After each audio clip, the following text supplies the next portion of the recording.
নমস্কার, দীপ্তাস কিচেনে আজকের রান্নায় আপনাদের সাদর আমন্ত্রণ। আজ নিয়ে এসেছি রেস্টুরেন্টের মতন চিলি পনির বানানোর এক চটজলদি রেসিপি। আমি এই পনির চৌকো করে কেটে নিয়েছি, একটু বড় বড় টুকরো করে, আর দুটো বড় পেঁয়াজ 4 টুকরো করে শুধু পরস্পরের থেকে ছাড়িয়ে নিয়েছি চাইনিজ স্টাইলে রান্নার মতো করে, আর ক্যাপসিকাম বড় বড় টুকরোতে কেটে নিয়েছি রসুন কুচি আর আদা কুচি এবং লঙ্কা কুচি। আমি একটা বড় পাত্র নিয়ে তাতে 3 চামচ ময়দা নিয়ে নিলাম, আর নিলাম 3 চামচ কর্নফ্লাওয়ার।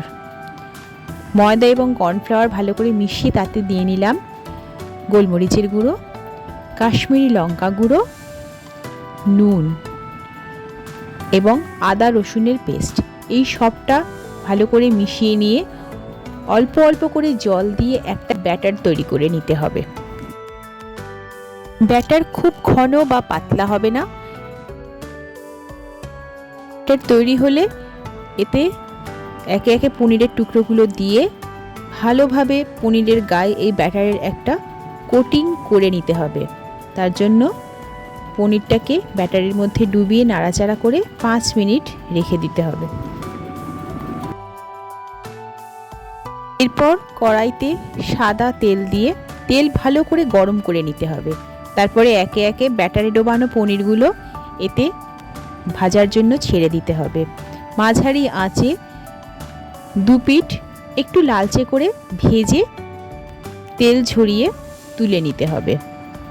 মিনিট 2 ভাজলেই পনিরের এরম সোনালি রং চলে আসবে। এরপরে বাকি তেলে রসুন কুচি, আদা কুচি এবং লঙ্কা কুচি দিয়ে মাঝারি আঁচে 1 মিনিট নাড়াচাড়া করতে হবে। তারপরে আঁচ বাড়িয়ে পেঁয়াজের টুকরো দিয়ে 1/2 মিনিট নাড়াচাড়া করতে হবে। ক্যাপসিকামের টুকরো এরপর দিতে হবে, সেটাও 1/2 মিনিট নাড়াচাড়া করতে হবে। পরে একে একে দেব অল্প নুন, কাশ্মীরি লঙ্কা গুঁড়ো এবং গোলমরিচের গুঁড়ো। নুন অল্প দেওয়ার কারণ এরপরে সয়া সস দেব, ওতে নুন থাকে। এই সমস্ত দেওয়ার পরে একটু নাড়াচাড়া করে আবারও একে একে দেব 2 চামচ টমেটো সস, 1 চামচ সয়া সস এবং 1 চামচ চিলি সস। এবার একটা পাত্রে 2 চামচ কর্নফ্লাওয়ার গুলে মিশিয়ে দিতে হবে মশলাগুলোর সাথে, ভালোভাবে নাড়াচাড়া করে।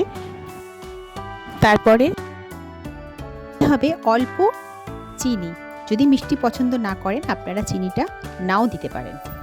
এরপরে ভাজা পনিরের টুকরোগুলো মিশিয়ে অল্প নাড়াচাড়া করে গ্যাস নিভিয়ে দিতে হবে। ব্যাস, আমাদের রেস্টুরেন্ট স্টাইলে চিলি পনির পরিবেশনের জন্য তৈরি। রান্নাটা ভালো লেগে থাকলে একটা লাইক করে দেবেন। খুব শীঘ্রই অন্য রেসিপি নিয়ে আবার আমাদের দেখা হচ্ছে। ভালো থাকবেন, আনন্দে থাকবেন। আজ তবে আসি, নমস্কার।